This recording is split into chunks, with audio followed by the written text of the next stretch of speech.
बैठे शुरू करें फिर। नमस्कार, ज्ञानस्तु चैनल पर आप लोगों का स्वागत है। मेरा नाम है वरुण शर्मा और हम लोगों ने इंग्लिश स्पीकिंग क्लास में लास्ट में क्या देखा था, इसके बारे में थोड़ा समझा था ना। सेंटेंस अलग अलग थे। हाँ, तो अभी ना हम लोग उसको आगे बढ़ा रहे हैं। ठीक है। कुछ आप लोगों ने एक दोनों पूछा था कि जैसे छोटी छोटी बातें हैं, इसको थोड़ा ध्यान रख लो। जैसे आप लोग बता रहे हो कि जैसे वाक्य, मैंने पहले तो इसको समझो, हम लोग पहले इस पर डिस्कस कर लें। जैसे मैंने बताया था वाक्य कितने चार प्रकार के पहले मैंने बोला था ना आप लोगों को। तो उस चार में मैंने कौन कौन से बताए थे आपको? हम्म। हम्म। ठीक। तो यही कथनवाचक वाला ना। हाँ, तो ये असर्टिव देखो, और इंटेरोगेटिव है ना,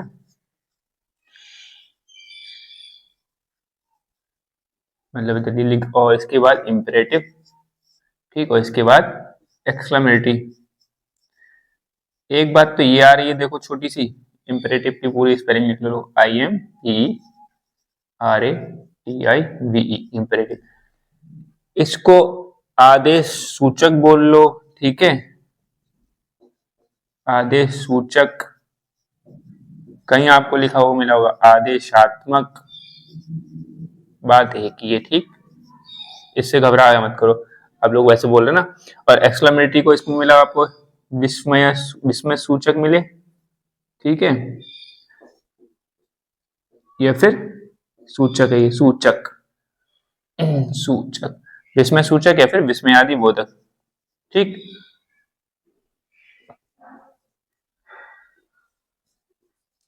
ठीक है, यानी कि या तो विस्मय सूचक मिले या फिर विस्मयादि बोधक मिले। बाकी मैंने और कहीं तो ऐसा कुछ देखा नहीं है कि दो चल जाते हैं हमारे चलन में। तो इसलिए इसको आप घबराओ मत कि कैसे कैसे है। बस मेन अभी इंग्लिश सीख रहे हो ना, इंग्लिश स्पीकिंग, तो एक्सक्लेमेटरी याद रखो, इंपेरेटिव याद रखो, आदेश सूचक मिले, आदेशात्मक वाक्य मिले, विस्मय सूचक वाक्य मिले या फिर विस्मयादि बोधक वाक्य मिले, बात एक ही है। ठीक है, बहुत ज्यादा घबराओ मत इन चीजों में। अच्छा, एक चीज इसमें और सीखो फिर, जो आपने बात करी अभी कि कह रहे कि एक ऑप्टेटिव और होता है ना, होता है, बिल्कुल होता है। तो हम लोग वो भी देखेंगे ऑप्टेटिव। दरअसल ये चार, मेनली चार प्रकार की बात बनेगी, इन्हीं में से घूम फिर के बन जाएगी। जैसे एक ऑप्टेटिव और होगा, आपने पढ़ा होगा अगर। ठीक है, ऑप्टेटिव, इसको बोलते हैं इच्छा सूचक। ठीक है, इच्छा सूचक। ठीक है, या कहीं कहीं पे इच्छाधारी मिल जाएगा। ठीक, इच्छाधारी, नाग नागिन याद नहीं, इच्छाधारी भी लोग बोल लेते हैं कहीं कहीं पे, मैंने देखा किताबों में। लेकिन इच्छा सूचक ये ज्यादा सब अच्छा है इसके लिए। तो इसमें जैसे वो सेंटेंस बोलते हैं ना कि मे यू लिव लॉन्ग, ठीक है, या फिर मे यू स्टैंड फर्स्ट, तुम पहले आओ, और या फिर कोई लोग बोलता है कि would that I were rich. ठीक, तो उसमें इच्छा सूचक वाले में जाएंगे। अच्छा, एक चीज समझो, आप क्या पढ़ोगे इसमें, जो काश मैं अमीर होता है ऐसा वाला भी आ जाएगा, या फिर आई विश आई वर रिच। ठीक है, तो आई वर रिच, ये इच्छा सूचक वाले में। Would that I were rich, तो मैं बताना चाह रहा हूँ कि यहाँ पर देखो आई के साथ वर लग रहा है। ठीक है, आप लोग अभी तक आई के साथ वॉज पढ़ते हुआ होगा, आई के साथ वॉज। तो ऐसे नियम बहुत सारे भंग होंगे। तो नियम का मतलब क्या, आपने सीखा है अभी तक आई के साथ में वॉज लगाए वो, लेकिन आई के साथ में वर भी लगेगा। तो ऐसे घबराना नहीं। ठीक है, ये सब चीजें मिलेंगी आगे तक। अभी आगे तो मैं छोटे छोटा भी हम लोग यही क्लियर करना है, अभी हम लोग बढ़ेंगे। ये पता सूख क्यों जाता है यार मार्कर ये वाला। तो वेल, तो आप लोग ये समझ रहे हो इसकी क्या दिक्कत है। अब एक चीज ये समझना है हमें कि आप लोग एक बात ये भी आई थी कि हम क्या पार्ट्स ऑफ स्पीच नहीं पढ़ेंगे। तो पार्ट्स ऑफ स्पीच भी हम लोग पढ़ेंगे, ऐसी बात नहीं। ये आई वर्ड वाला समझ में आया मामला। आई वर्ड जब हम लोग ऐसे बोलेंगे काश मैं अमीर होता है, ऐसे कुछ कुछ भी ऐसे लगाना है, तो मैं ऐसा होता काश करके, तो आई वर करके आएगा उसमें। ठीक है, तो ऐसा सेंटेंस बनता है I wish I were rich, या would that I were rich. ठीक, ये चीज बनेंगी इसमें। तो इन चीजों में एक चीज ध्यान रखो, जैसे पार्ट्स ऑफ स्पीच हम पढ़ेंगे, जरूर पढ़ेंगे पार्ट्स ऑफ स्पीच, लेकिन उससे पहले पार्ट्स ऑफ स्पीच एक चीज ये भी आती है, आपने देखो ये सुना कहीं पे, जैसे पार्ट्स ऑफ सेंटेंस देखो पहले। और अगर पार्ट्स ऑफ सेंटेंस से भी पहले हम लोग सब पढ़ेंगे, सब चिंता मत करो, एक एक चीज इंग्लिश स्पीकिंग में होगी, इसमें कोई दिक्कत नहीं है। बस थोड़ा सा समय दो, और थोड़ा समय हम लोग एक गैप में क्लास ले रहे हैं, क्योंकि हम लोग और भी सब्जेक्ट पढ़ना है ऑनलाइन। आप लोगों को लग रहा हो कि काफी काफी टाइम बाद क्लास आ रही है, जैसे हम लोग और भी सब्जेक्ट पढ़ रहे हैं, इस वजह से कोशिश करेंगे आगे, देखो अगर कंटिन्यूटी में 2-2 दिन के गैप में आ जाए क्लास तो अच्छी बात है, वरना इंग्लिश क्लास डेली लगना थोड़ा सा पॉसिबल नहीं हो पा रहा है, क्योंकि हम लोग और भी सब्जेक्ट पढ़ रहे हैं जीएस के, इस वजह से। तो अभी आप ये समझो कि पार्ट्स ऑफ स्पीच हैं, पार्ट्स ऑफ सेंटेंस हैं, काइंड्स ऑफ सेंटेंस हैं, नाउन है, नाउन के बहुत सारे टाइप्स हैं, ये सब हम पढ़ेंगे। दरअसल एक ग्रामर का पोर्शन ज्यादा होता है। हम लोगों ने शुरुआत में ही बात करी थी कि इंग्लिश स्पीकिंग और इंग्लिश ग्रामर बहुत अलग है, ठीक है, काफी अलग है, बहुत भी, ठीक है, ऐसे भी नहीं कह सकते कि थोड़ा ही अलग है, काफी अलग है, उसमें बहुत चीजें अलग आ जाएंगी, वो हम लोग आगे सीखेंगे कैसे स्पीकिंग ग्रामर से थोड़ी थोड़ी अलग हो रही है। लेकिन हाँ, ग्रामर का सहारा लेके ही हमें स्पीकिंग करनी है, तो नहीं कि इंग्लिश ग्रामर के बिना सहारा लेके हम इंग्लिश स्पीकिंग सीख जाएंगे, है ना। तो बात यही है। लेकिन हम लोग जैसे आपने ये सब तो पढ़ा ही है, जैसे लेटर आप जानती हो, यहाँ पे समझो, लेटर आपको जब पता है कि सबसे छोटा एक लेटर होता है, ठीक, लेटर में क्या है सब ए बी सी डी, और लेटर में भी आपने पढ़ाई है वॉवेल, ये सब सीखे हो आपने, ठीक। अगर बिल्कुल ऐसे ग्रामर शुरू से करनी होती है, सबको यही बताया जाता है, वॉवेल होते हैं, फिर कॉन्सोनेंट होते हैं, ठीक, ये सब आप लोगों को पता है, इसलिए यहाँ से क्या शुरू करने से फायदा। इसके बाद जैसे वर्ड, वर्ड आप लोगों को पता है वर्ड क्या होता है, कि यानी कि 2 या 2 से अधिक जब लेटर मिलके बनाते हैं तो वो वर्ड बन जाएंगे, शब्द बन जाएंगे, है ना। लेकिन कई बार क्या है, कई बार नहीं, वैसा अगर कोई ऐसे पूछे कि एक लेटर कोई शब्द है, तो एक लेटर का शब्द है, वैसे 2 या 2 से अधिक ये लेटर यानी कि अक्षर मिलके, कोशिश हम लोग वो करेंगे कि इंग्लिश वाले शब्द यूज करें, कि लेटर अक्षर यूज ना करें, ठीक है। और कहीं पे बहुत दिक्कत होगी तो यूज कर लेंगे। लेकिन जैसे कि विस्मय सूचक, विस्मय आदि बोधक, इन चीजों में आप लोगों को तकलीफ हो रही थी, तो उसको आप एक्सक्लेमेटरी याद रखो, है ना, या फिर इम्पिटेटिव में आपको दिक्कत हो रही थी तो उसको ऐसे ध्यान रखो। तो यहाँ पर क्या है कि वर्ड जो है यानी कि शब्द जो है वो 2 या 2 से अधिक लेटर से मिलकर बनेंगे, ठीक है, ऐसे वो सब शब्द कहलाएंगे और उसका कोई अर्थ निकले, ठीक है। बेफालतू में अगर क्रम इधर उधर होगा तो एक अर्थ नहीं निकलेगा, तो वो शब्द नहीं कहलाएगा। शब्द वही कहलाएगा जो सार्थक हो, जिसका अर्थ निकले। ये हिंदी में भी आपने पढ़ा होगा, है ना। तो वही चीज बता रहा हूँ, लेकिन यहाँ पे एग्जाम्पल के तौर पे या फिर नोट के तौर पे या फिर एक्सेप्शन के तौर पे कुछ भी आप ध्यान रखो कि एक लेटर का भी यानी सिंगल लेटर का भी शब्द होता है, यानी कि आई। आई क्या है, ये लेटर तो है, लेटर में भी गिना जाएगा, ये लेटर भी है यानी कि लेटर है, ठीक। अभी एक चीज और बता दूंगा आपको, और ये क्या है, शब्द भी आएगा, ठीक है, तो शब्द भी बोलेंगे, वर्ड भी है, इसका मतलब होता है मैं, ठीक, इसका मतलब क्या होता है मैं। ऐसे ही एक ये जो है ए, ये फिर अ भी बोलते हैं, जैसे ए तो अ, तो ये भी एक लेटर है, अगर हम लेटर में पढ़ेंगे तो, ठीक, यानी कि अक्षर है, और ये वर्ड भी है यानी कि शब्द भी है, ठीक है। और इसका मतलब क्या होता है एक, ठीक, ये समझ में आ रहा है। कई जगह कुछ किताबों में मैंने ओ भी देखा लिखा हुआ ओ, ठीक, ओ। वैसे तो मेरे को 2 ही अच्छे लगते हैं, मतलब अगर, लेकिन कई बार 2 या 3 ऑप्शन आए तो ऑप्शन में ये भी आपको मिल सकता है। ऑप्शन करने से अंदर कोई आप एग्जाम नहीं दे रहे हो, लेकिन कहीं पूछने में आ जाए तो आपको नॉलेज के तौर पर बता रहा हूँ कि ओ भी मिलेगा। तो ओ भी कुछ लोग इसे लेटर भी बोलते हैं और वर्ड भी बोलते हैं, ठीक। वैसे ओ का साउंड अकेले आदि ओ एच के संग में ज्यादा मिलेगा आपको, लेकिन ओ भी कई जगह मिलेगा, जिसका मतलब कुछ लोग हे निकालते हैं, हे से, ठीक है। जो है मैं वो भी बता रहा हूँ आपको, बाकी ये 2 तो अच्छे अच्छे मिल जाएंगे, यानी कि 2 जो लेटर हैं वो शब्द भी हैं, जिनका मतलब है यानी कि मैं, और इसका मतलब है एक, ठीक है। अ बोलते हैं इसको, या फिर ए भी बोलते हैं, ए भी और अ भी बोलते हैं। ये चीज समझ में आ रही है कि मैं क्या बताना चाह रहा हूँ यहाँ पे, शब्द और लेटर, यानी कि शब्द, वैसे शब्द को आप क्या बोलोगे, 2 या 2 से अधिक अक्षर से यानी कि लेटर से मिलकर बना जो समूह है, ठीक, तो उसको आप बोलोगे शब्द। लेकिन ये एक ही तो अक्षर है। अब वैसे कई बार लोग बोलते हैं कि आई के साथ में एम आएगा, आई के साथ में इज आएगा, तो इसमें एक सेंटेंस बोलते हैं आई इज द 9th लेटर, है ना, A B C D E F G H I, 9 number पे आता है ना। तो ये कह रहे हैं कि अगर इसको बोलोगे आई 9 नंबर पर आता है, नहीं, आई एक अक्षर है जो 9 नंबर पर आता है एबीसीडी में, तो आप बोलोगे I is the 9th letter of the alphabet, तो आई के साथ में इज लग गया। ये सब थोड़ी सी पहेली टाइप में क्वेश्चन है, अगर कोई कहे आपसे कि आई के साथ में इज भी आता है, आपको नहीं, हमने एम पढ़ा है ना, तो इसमें ऐसे इज आ जाएगा। तो आई आपको लेटर टाइम में करोगे, आई को आप जब लेटर में काउंट करोगे इसकी तरफ में, तो आप बोलोगे I is the 9th letter of the alphabet जो है। और या फिर मैं के तौर पे तो करोगे आई को कंसीडर, तो आई एम आएगा, है ना। ऐसे ए है, ये सब आर्टिकल हम पढ़ेंगे, ए और एन और द, सुने हमने आर्टिकल सुने, हाँ, तो हम लोग आर्टिकल से पढ़ेंगे तो ए एन द उसमें से पढ़ेंगे तभी पढ़ लेंगे। ओ को मैंने बता दिया, ओ को भी कुछ लोग लेटर बोलते हैं, वर्ड वर्ड में भी आता है ये। तो ये 3 है वैसे, लेकिन मेजरली आप 2 ही ध्यान रखना, लेकिन 3 को तीसरे को ऐसे ध्यान रखना कि कल को कोई पूछे तो आपको पता हो कि हाँ मैंने ये भी सुना था। तो ये लेटर हो गया, वर्ड हो गया। इसके बाद क्या बनता है, वर्ड के बाद में सेंटेंस बनेगा, ये पता है आपको। यानी कि सेंटेंस यानी क्या है, तो ये भी चीज समझ लो। तो जो सेंटेंस जो आएगा, सेंटेंस में बहुत सारे वर्ड्स होंगे, और ये सब में देखो इसका मतलब एक क्रम से रखा होगा। ये ग्रामर ही बताती है कि बहुत सारे वर्ड मिला के सेंटेंस बनाएंगे, ऐसा नहीं है। क्रम से अगर रखे होंगे तभी वो सेंटेंस बनेगा। हमने पीछे वाली क्लास में भी देखा था कि वाक्य में क्रम ठीक से हो। जैसे हमने बोला ना कि यह एक बुक है, ठीक है, यह मार्कर की बात करी थी, लेकिन अगर मैं एग्जाम्पल ले लूँ, यह एक किताब है, हिंदी में बोल रहे हैं, ठीक है, या पुस्तक है, कुछ भी बोल लो आप लोग। इसको इंग्लिश, अगर इसका इंग्लिश में तो पता है, इसको बोलते हैं दिस, ठीक है। इसको बोलेंगे इंग्लिश में ए या फिर अ, इसको बोलेंगे बुक, और इसको बोलेंगे इज, ठीक है। लेकिन दिस अ बुक इज, और ये विराम फुल स्टॉप लगा दो, दिस अ बुक इज, कोई सेंटेंस नहीं बना इंग्लिश में। हिंदी में तो सेंटेंस है, यह एक किताब है, ठीक है।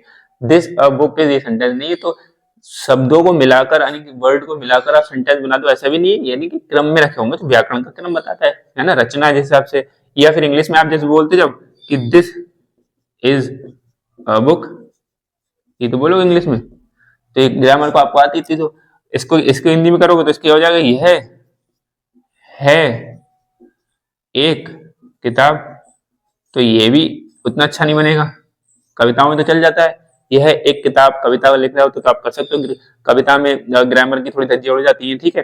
जब आप कविता पढ़ोगे, पोयम पढ़ोगे, तो ग्रामर जो व्याकरण होता है वहां पे व्याकरण के नियम तोड़े जाते हैं। तो वहां तो बोल सकते हो यह है एक किताब, कविता जब पढ़ोगे। लेकिन जब आप गद्य की बात करोगे, गद्यांश की बात करोगे, ठीक, तब उसमें आपको व्याकरण के नियमों का ध्यान रखना पड़ेगा। तो इसीलिए ध्यान रखना। तो अब ये सेंटेंस, अगर कविता लिख रहे होंगे तो ये सेंटेंस कहलाएगा एक, यह एक किताब है। तो लेकिन वो स्टैंजा वाली बात आती है ना, ठीक, उसे बोलते हैं पद्यांश जो बोलते हैं। तो इसीलिए, लेकिन आपको यहाँ पे क्या ध्यान रखना पड़ेगा कि रचना ठीक से हो। यहाँ पे बताने के इसलिए जो वर्ड है, अगर वर्ड ठीक से एक क्रम में रखे होंगे तो वो सेंटेंस कहलाएगा, अन्यथा सेंटेंस नहीं कहलाएगा। ये बात समझ में आ रही है। और इसी सेंटेंस, जब सेंटेंस जो होते हैं, उन्हीं सेंटेंस में जो बहुत सारे वर्ड्स होते हैं वो एक खास स्थान पे रखे होते हैं, ठीक है। तो जो खास स्थान पे रखे होते हैं उनको अलग अलग कुछ हम नाम दिए होते हैं, हमने दे रखे हैं। तो उसी को हम लोग बोलते हैं पार्ट्स ऑफ स्पीच, ठीक है। यानी कि सेंटेंस है, सेंटेंस के अंदर ही आपको बहुत सारे पार्ट्स ऑफ स्पीच मिलेंगे। यानी कि सेंटेंस के अंदर ही आपको पार्ट्स ऑफ स्पीच मिलेंगे। इसको हिंदी में क्या बोलते हैं, शब्द भेद, ठीक, शब्द भेद। और पार्ट्स ऑफ स्पीच आपको पता ही कितने होते हैं, 8 होते हैं। हाँ, कौन कौन से, noun, pronoun, verb, adverb. Adjective पहले बोलो बाद में बोलो, बात एक ही। नाउन, वैसे कई जगह एडजेक्टिव पहले में, noun, pronoun, adjective, verb, adverb, ठीक है। और फिर इंटरजेक्शन, प्रीपोजिशन, कंजक्शन, या प्रीपोजिशन, कंजक्शन, इंटरजेक्शन, ऐसे बोल लो। लेकिन ये 8 ही है, ध्यान रखना है। तो ये सेंटेंस में कई बार आते हैं, हमें उनकी पहचान करना है, वो भी सीखेंगे, ठीक है। लेकिन जैसे अगर एक सेंटेंस मैं पूरा आपको बताऊं तो उसी में समझा दूं। जैसे एक है ऐसे करके या फिर अलास बोल लो। जैसे ठीक है, यहाँ लगा इंटरेक्शन वाला, एक्सक्लेमेटरी वाला मार्क। The blind man fell into a deep pit, ठीक। The blind man fell into a deep pit, into a deep pit and he was hurt badly। तो इसमें आ जाओ, and he was hurt badly, ठीक। अब इसमें सारे आपको पार्ट्स ऑफ स्पीच मिल जाएंगे।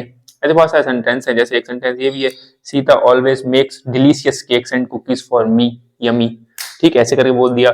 ऐसे बहुत सारे सेंटेंस मिल जाएंगे जिसमें आपको पार्ट्स ऑफ स्पीच मिल जाएंगे।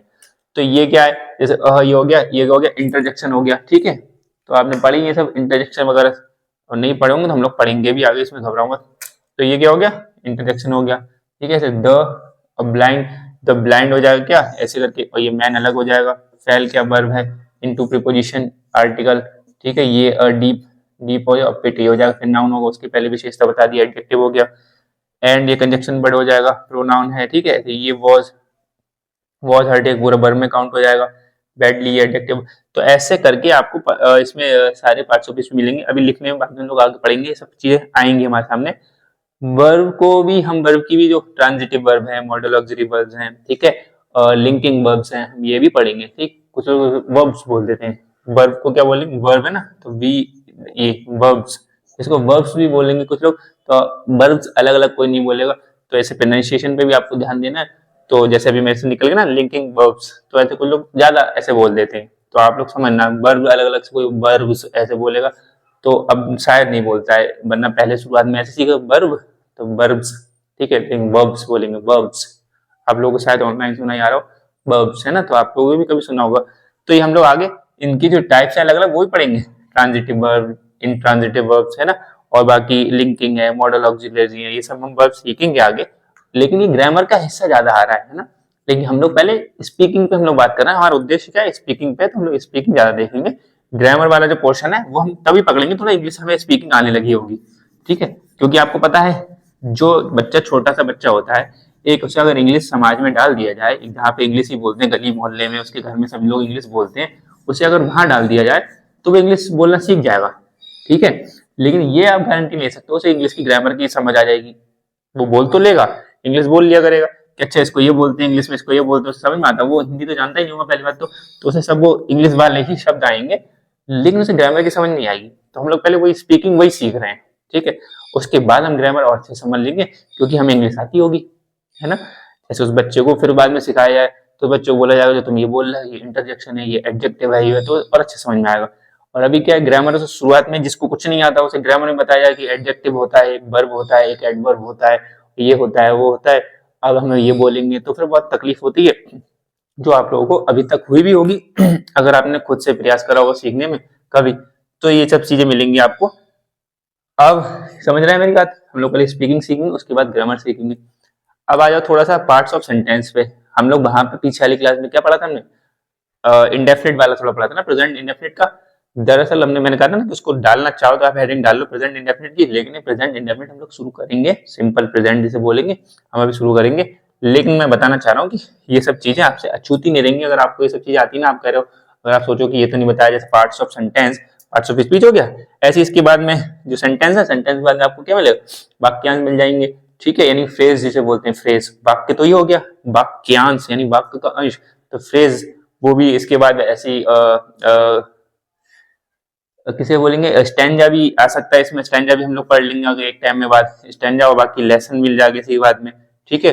गद्यांश और अनुच्छेद जिसे बोलते हैं वो भी हम लोग देख लेंगे क्या होता है। लेकिन पहले हम लोगों को सेंटेंस तक सीमित रहना है, सेंटेंस को समझना अच्छे से। सेंटेंस भी जो प्रेजेंट सेंटेंस के हमने बहुत सारे टाइप देखे थे ना, सिंपल प्रेजेंट है, प्रेजेंट इंडेफिनिट है, प्रेजेंट कॉन्टिन्यूस है, ये सब है। तो हम ये सब सेंटेंस पहले देख लें, उसके बाद में देखेंगे गद्यांश वगैरह, बड़ा सा गद्यांश देखेंगे, अनुच्छेद देखा करेंगे, बड़ा सा पैराग्राफ लिखा हुआ, उस पैराग्राफ की हिंदी बनाना सीखेंगे, हिंदी की अंग्रेजी बनाना सीखेंगे। लेकिन पहले सेंटेंस सीख लें।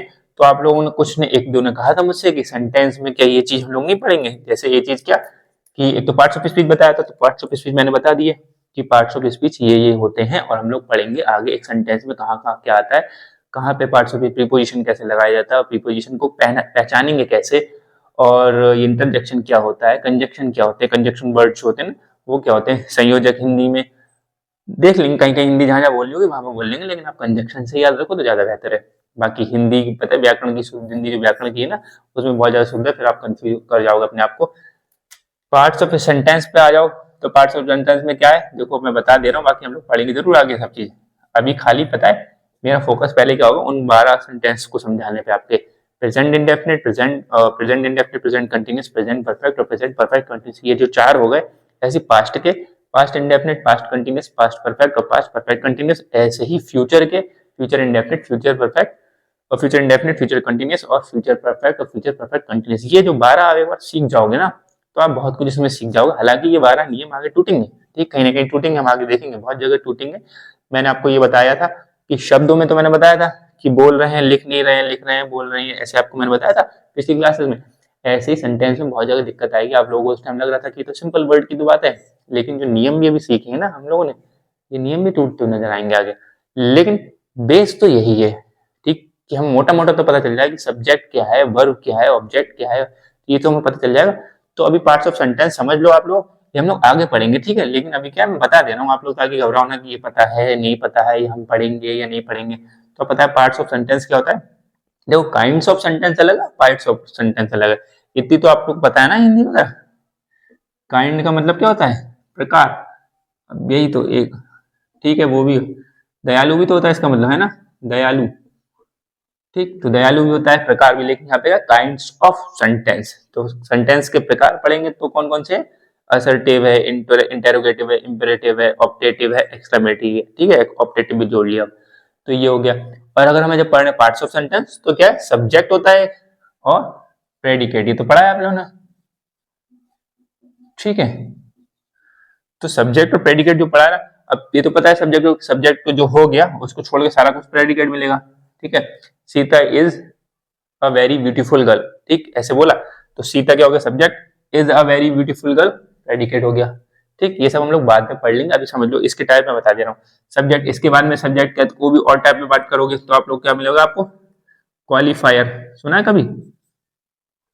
क्वालिफायर, इसके बाद देखो क्वालिफायर, और ये क्या हो जाता है? मेन वर्ड, ठीक है। कुछ लोग कहीं पे कुछ किताबें इसको हेड वर्ड भी लिखती हैं। तो ये आप बनाते जरूर रहो, अगर थोड़ा सा, अगर आपको आगे तो हम पढ़ेंगे, लेकिन आप जैसे पार्ट्स ऑफ स्पीच आपको पता है, अगर ये नहीं पता तो ये चार्ट आप बना लेना, कि हम लोग जब आगे पढ़ेंगे तो आपको और अच्छे समझ में आ जाए क्वालिफायर। लेकिन मैं मान के चल रहा था आपने कभी न कभी ये पढ़ा होगा, देखा होगा, इसलिए मैं ऐसे समझते चल, जैसे आपको पता है ना इंग्लिश में जाना को बोलते हैं, है ना, ये तो पता ही है, उसकी गो की सेकंड फॉर्म दैट पता है, तो वो सब थोड़ा ना यहाँ पे बताएंगे। लेकिन कोशिश आपको ये रखनी है कि वर्ब आपको अपने अपने स्तर पे वो याद करती रहनी चाहिए। तो सब्जेक्ट का क्या होगा? Qualifier, main word. लेकिन जितना कुछ नहीं पता होगा वो मैं जरूर बताऊंगा, आप लोगों को नहीं पता है, अगर वर्ब भी नहीं पता है तो वो भी बताएंगे। तो क्वालिफायर और मेन वर्ड। क्वालिफायर में भी अगर आप देखोगे तो फिर आपको मिलेगा क्या? एडजेक्टिव मिलेगा, ठीक है, और एडजेक्टिव फ्रेज भी मिलेगा, ऐसे करके एडजेक्टिव फ्रेज भी मिल जाएगा, ऐसे करके एक और भी मिल जाएगा। तो ऐसे करके क्वालिफायर में, और एक जो इसके बाद जैसे प्रेडिकेट है, प्रेडिकेट में क्या मिल जाएगा? वर्ब मिल जाएगा आपको, और ऑब्जेक्ट मिल जाएगा, कॉम्प्लीमेंट मिल जाएगा, ठीक है। अच्छा, इसमें एक चीज और छूट गई, डिटरमाइनर भी तो होता है, डिटरमाइनर, डिटरमाइनर क्वालिफायर में क्या? डिटरमाइनर, एडजेक्टिव, एडजेक्टिव फ्रेज, और मेन वर्ड में इसको हेड वर्ड भी बोलते हैं कुछ लोग। तो ये हो गया वर्ब, ऑब्जेक्ट, कॉम्प्लीमेंट, प्रेडिकेट में हो जाएगा। ऑब्जेक्ट में इनडायरेक्ट ऑब्जेक्ट मिलेगा आपको, इनडायरेक्ट ऑब्जेक्ट, ठीक है, डायरेक्ट ऑब्जेक्ट भी मिलेगा। ये सब पढ़े हैं आप लोगों ने? नहीं पढ़े तो सुन लो। कॉम्प्लीमेंट में आपको ऑब्जेक्ट कॉम्प्लीमेंट, ठीक है, ऑब्जेक्ट कॉम्प्लीमेंट, और SUB सब्जेक्ट कॉम्प्लीमेंट, ऐसे मैं शॉर्ट में लिख देता हूँ। या तो ऐसे लिखा मिलेगा ऑब्जेक्ट कॉम्प्लीमेंट, या सब्जेक्ट कॉम्प्लीमेंट, या ऐसे लिखा मिलेगा कॉम्प्लीमेंट ऑब्जेक्ट कॉम्प्लीमेंट सब्जेक्ट, ठीक है। आगे पीछे कैसे भी करके लिख देंगे, लेकिन मिलेगा ही। तो ये पार्ट्स ऑफ सेंटेंस, यानी एक सेंटेंस है पूरा बड़ा सा, उसमें आपको ये मिलेगा कि एक सब्जेक्ट मिलेगा, प्रेडिकेट मिलेगा। सब्जेक्ट और अंदर घुस जाओ तो ऐसे मिल जाएगा, यानी कि एक सेंटेंस में ये चीज हो सकती है, determiner, adjective, adjective phrase, main word, verb, indirect object, direct object, object complement, subject complement. यानी कि पार्ट्स ऑफ स्पीच जो है वही वही लगभग लगभग आपका ऐसे पार्ट्स ऑफ सेंटेंस में दिखेगा। तो इसी में नाउन, जो मेन वर्ड है ये नाउन बन जाएगा, ठीक है। ऐसे करके एडजेक्टिव, एडजेक्टिव लिखा ही लिखा है, वर्ब में वर्ब लिखा ही लिखा है। तो ऐसे ही आगे जो प्रीपोजिशन वगैरह आएंगे वो सब इसी में कहीं ना कहीं मिल जाएंगे आपको। तो ये पार्ट्स ऑफ सेंटेंस, ये एक पार्ट्स ऑफ सेंटेंस का चार्ट है, इसको याद रख लेना। और पार्ट्स ऑफ स्पीच तो आपको पता ही है, उन्हीं को मिला जुला के हम समझेंगे। लेकिन पहले मोटा मोटा हम लोग, मैंने बताया ना कि कुछ टीचर्स क्या करेंगे, ऐसे होते ना कि ऐसे सीढ़ी बनी होती है एग्जाम में, कि बल्कि सिलेबस में ये पहला बच्चों को सिखाना है, उसके बाद में दूसरा चैप्टर ये सिखाना है, थोड़ा ऊपर चढ़ना सिखाना है, फिर ऐसे करके फिर ये फिर ये फिर ये ऐसे बढ़ना है। यानी कि पहले बच्चों को यहाँ से सिखाना है, फिर यहाँ पहुंच जाएगा, वो यहाँ पहुंच जाएगा, यहाँ पहुंच जाएगा। अभी आप लोग लगभग लगभग बहुत सारी चीजें पढ़े हुए होंगे, लेकिन हमें इंग्लिश स्पीकिंग देखनी है, ग्रामर तो नहीं देखनी है। ग्रामर में हमें यहाँ से चलना पड़ेगा कि बेटा देखो ABCD ऐसे करके इसमें 26 अक्षर होते हैं, उसमें ये वॉवेल होते हैं, ये कॉन्सोनेंट होते हैं। ये थोड़ी ना, हमें ग्रामर अगर सीखनी होती तब हम ऐसे करते हैं, और ग्रामर उसको सीखनी चाहिए जिसको कतई नहीं आती होगी। आप लोग आती है बात तेरी ग्रामर, ठीक, आपने सब करा वो भी होगा। लेकिन हमें स्पीकिंग की बात करनी है, तो स्पीकिंग में हमें वो चीजें सीखनी है जो काम की हैं, जिससे हमारा काम चलेगा। उसके बाद ग्रामर देख लेंगे। हम लोग मात कहाँ खाते हैं, मात तो यही खाते हैं कि कहीं पे बहुत बड़ा सा मान लो अगर हमारे एग्जाम में आने वाला कि बहुत बड़ा सा लिखा हुआ है पैराग्राफ, उसको हमें बिल्कुल अनसीन पैसेज जैसे बोलते हो आप लोग, तो वो पैराग्राफ लिखा है उसकी हम हिंदी नहीं निकाल पाते हैं कि क्या कहना चाह रहा होगा। ठीक, या फिर बहुत बड़ा हिंदी लिखा है उसको हमें ट्रांसलेट करना है अंग्रेजी में, तो हम नहीं कर पाते हैं, तो हमारे हाथ पैर फूल जाते हैं वहां पे। तो वो हाथ पैर नहीं फूलेंगे आपके, वो आपको समझ में आ जाएगा इंग्लिश स्पीकिंग से।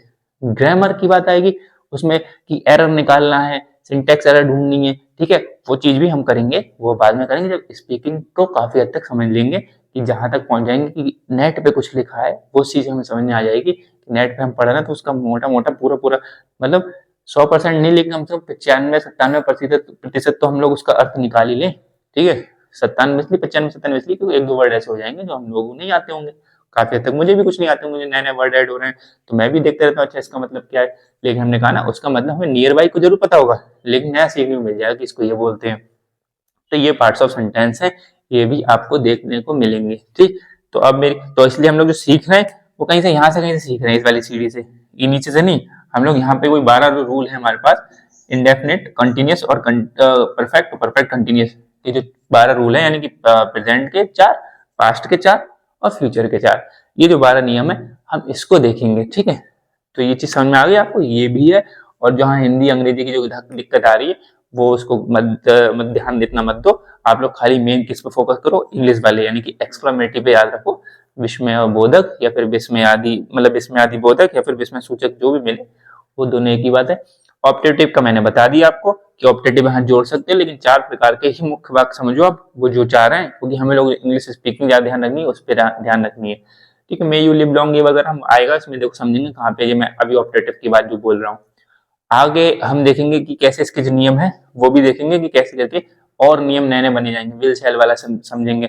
लेकिन एक जो चीज ये है कि आप अपने स्तर पे क्या करते रहना है, इतना करते रहो प्लीज, इतना जरूर देखते रहो कि जो वर्ब होती है ना, ठीक है, आपके हर जो भी कोई 6 क्लास 7 क्लास 8 क्लास 9 क्लास जिस भी क्लास में अगर आप हो, ऑनलाइन बता रहा हूँ मैं, तो आप जिस भी क्लास में हो, या फिर आपके पास नहीं, आप ठीक है क्लास पार कर चुके ग्रेजुएशन वगैरह में हो, तब भी किसी छोटे बच्चे की किताब ले लो या कोई भी इंग्लिश की किताब ले लो, उसमें वर्ब का एक चैप्टर जरूर होता है ना, जिसमें फॉर्म्स ऑफ वर्ब लिखी होंगी, वर्ब के क्रिया के रूप लिखे होते हैं। तो जो फॉर्म्स ऑफ वर्ब है वो आप जरूर अपने स्तर पे याद करते रहो।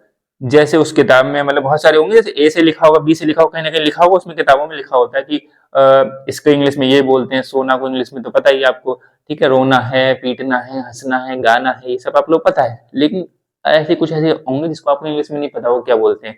ठीक, जैसे कुछ फ्लोट है, स्विम है, इनमें अंतर क्या है, कहाँ पे फ्लोट लगाएंगे, कहाँ पे स्विम लगाएंगे, ये चीज आप समझते रहो। और बाकी बहुत अलग अलग तरीके से आ जाएगा कि कहीं पे इंग्लिश में कुछ लगेगा, कहीं पे इंग्लिश में कुछ लगेगा। तो ऐसे वर्ब्स आप लोग अपने स्तर पे याद करते रहो, उनके सेकंड रूप याद करते रहो, उनके थर्ड है ना, तो सेकंड क्रिया का पहला रूप तो आपको पता ही हो जाएगा। जब वो याद कर लोगे तो दूसरा रूप, तीसरा रूप, उसकी आईएनजी फॉर्म ये याद कर लो, ये अपने स्तर पे याद करते रहो। कुछ कुछ करेंगे हम यहाँ पे, क्योंकि ऑनलाइन भी चल रहा है, आप लोगों से मैं कह रहा हूँ आप लोग भी याद करते रहो, ऑनलाइन वाले आप लोग भी याद करते रहो, क्योंकि ऑनलाइन यहाँ पर सब वर्ब लिखना और समझाना अगर होगा तो बनेगा तो देख लेंगे, वरना तो कुछ कुछ मैं कोशिश करूंगा जो अच्छी होंगी उनको करवाऊंगा, बाकी सारी तो नहीं करा सकते यहाँ पे, वो बहुत सारी होती है। सेंटेंस में कुछ आ जाएगी तो देख लेंगे। तो ये चीज समझे, आपसे बचेगा यहाँ पे कुछ नहीं, आप लोगों को सब कुछ मिलेगा कि जो लेटर वर्ड है यहाँ पे, वर्ड में सेंटेंस में पार्ट्स ऑफ स्पीच मिलेंगे आपको, पार्ट्स ऑफ सेंटेंस ये भी समझेंगे कि क्वालिफायर इसमें से क्या है। कई कई स्कूल में आ जाता है, छोटे छोटे स्कूल में, या फिर छोटे स्कूल का बच्चा आपके पास आ जाए, 7th क्लास 8th क्लास का बच्चा आ जाए, 6 क्लास का बच्चा आ जाए, वो लेके आएगा कि भैया या चाचा या जो भी आप हो किस उसके, तो एक सेंटेंस दे देगा, इसमें से मुझे क्वालिफायर पहचानना है, कौन से क्वालिफायर है ना, ऐसा होता है ना कि एक पूरा सा सेंटेंस लिखा है यहाँ पे, यहाँ से लेके यहाँ तक एक सेंटेंस लिखा है, तो इस सेंटेंस में लिखा होगा कि क्वालिफायर को सर्कल करो या कुछ भी करो, है ना, तो आपको क्वालिफायर नहीं पता है क्या होता होगा, तो हम वो सीखेंगे अभी आगे। ठीक है, क्वालिफायर आप सर्कल कर लोगे ऐसे करके, मेन वर्ड क्या है वो समझ जाओगे, वो पूछेगा कि अच्छा डायरेक्ट ऑब्जेक्ट को सर्कल करो। जैसे अगर मान लो ऐसा है कि ब्यूटीफुल शर्ट लिखा है, ब्यूटीफुल, ब्यूटीफुल, ठीक शर्ट, यानी कि जब पूरक होगा ना, ये ऐसा कुछ भी करके यहाँ पे लिखा होगा, एंड में लिखा होगा ब्यूटीफुल शर्ट, तो इसमें क्या हो जाएगा, ये इनडायरेक्ट ऑब्जेक्ट और ये डायरेक्ट ऑब्जेक्ट हो जाएगा। शर्ट क्या है, डायरेक्ट ऑब्जेक्ट हो जाएगा, और ब्यूटीफुल क्या होगा, इनडायरेक्ट ऑब्जेक्ट हो जाएगा। और वैसे कोई किसी मुझे ही टेल्स मी या he told me a story, ठीक है, शी टोल्ड मी या my grandmother told me a story. Told me के बाद लिखोगे मी अ स्टोरी, ठीक है, my grandmother told me a story.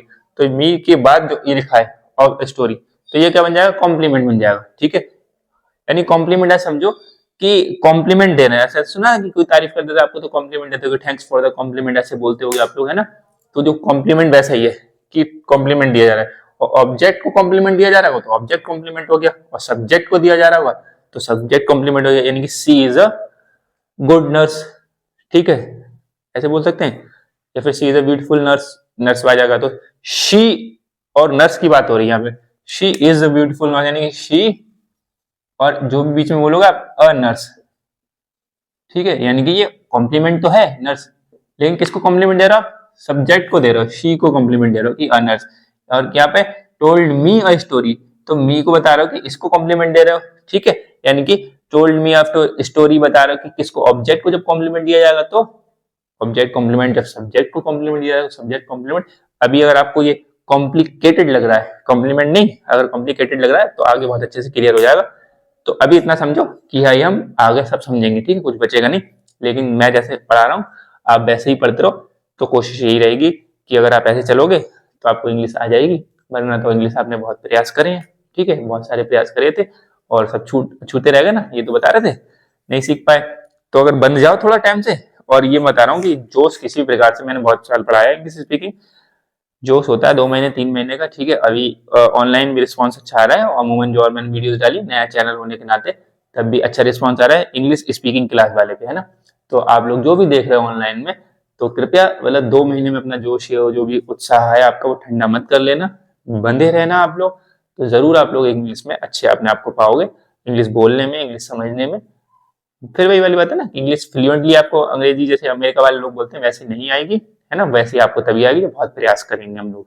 लेकिन उतनी जरूर आ जाएगी कि आपको ऐसा नहीं होगा कि आपको इंग्लिश की समझ नहीं है, बार बार बोलने से वो सब दोबारा दोहराना क्या, कि कोई मैसेज लेके आया आप पढ़ लोगे, है ना। बच्चा 6th क्लास का अगर लेके आया, 6th क्लास 7th क्लास का बच्चा आपके पास लेके आया, इसमें क्वालिफायर छांटना है तो नहीं छांट पाते। मेरे एक दोस्त हैं बहुत अच्छे मित्र, मुझसे मेरे संग पढ़े थे, उन्होंने मेरे को भेजा, वो किसी बच्चे को पढ़ा रहे होंगे, उसके में होमवर्क मिला हुआ था कि ये आना है, वो पढ़ा रहे हैं, वो टीचर हैं उनके लिए, और उन्होंने मुझे व्हाट्सअप किया कि मुझे इसमें से ये छांट के दे दो। तो मैंने उनको छांट के भेजा कि ये है। और कई बार किसी सेंटेंस में वो होता ही नहीं है, जैसे क्वालिफायर छांटने को बोल दिया, कई बार उस सेंटेंस में क्वालिफायर है ही नहीं, 10 सेंटेंस लिखे हैं, 10 में से 8 सेंटेंस में क्वालिफायर है, 2 सेंटेंस में क्वालिफायर नहीं है, तो जबरदस्ती उसमें क्यों छांटना कि ये है, कहीं लिखा होता है किसी किताबों में, उसमें क्वालिफायर नहीं है, दूसरे जो चीज छांटने को बोली जाए, सर्कल करने को बोली जा रही है या क्रॉस करने को बोली जा रही है, उसको क्रॉस करो या अंडरलाइन करो। आप क्वालिफायर जबरदस्ती ढूंढ रहे हैं तो कि नहीं इसमें क्वालिफायर बताओ, मैंने कहा इसमें कोई क्वालिफायर नहीं है, लेकिन तब भी वो कह रहे हैं इसमें क्वालिफायर हो, कुछ तो बता, नहीं है तो नहीं है। तो ये मत सोचना, जब एक बार समझ जाओगे आप लोग तो आप लोग खुद कॉन्फिडेंट आ जाएगा अपने आप में, तो कोई बच्चा आएगा या कोई पड़ोसी आएगा तो बता लोगे। जो ऑनलाइन अभी आपको उत्साह है और आप लोगों का जो है उत्साह है ऐसी बांधे रखना। मैं बार बार ये कहानी बताते रहता हूँ आपको कि आपको उन लोगों की तरह नहीं करना है कि 2 महीने में छोड़ दिया, 3 महीने में छोड़ दिया, बल्कि 6 6 महीने तक रुके, 6 महीने में भी आपका इससे तो ज्यादा आपको चेंज मिलेगा, लेकिन बहुत भला नहीं होगा 6 महीने में भी। 6 महीने का मतलब ऐसे हम लोग जैसे चल रहे हैं तो लगातार चलेंगे तो हो ही जाएगा, ठीक है। तो अगली वाली क्लास में हम लोग क्या देखेंगे, हम लोग सिंपल प्रेजेंट से स्टार्ट करने वाले हैं, ये सिंपल प्रेजेंट या फिर प्रेजेंट इंडेफिनिट से। तो हम लोग अगली क्लास को सिंपल प्रेजेंट से देखेंगे, और अगली क्लास का मतलब मेरी कोशिश है ऑनलाइन में इस टाइम बात कर रहा हूँ आपसे कि आपको जल्द ही मिल जाएगी, ये 5 4 दिन का जो गैप हो रहा है ऐसे नहीं, मैं कोशिश करूंगा कि ये वाली क्लास आपको जो अब ये वाली देखिए इस क्लास के तुरंत कुछ एक आध दिन में आपको मिल जाए सिंपल प्रेजेंट की, है ना। तो बाकी हम लोग ऐसे पहले ये पूरी 12 करेंगे, उसके बाद हम लोग देखेंगे आगे क्या करना है, ठीक। तो फिर मिलते हैं अगली क्लास में, तब तक के लिए ख्याल रखिएगा, धन्यवाद।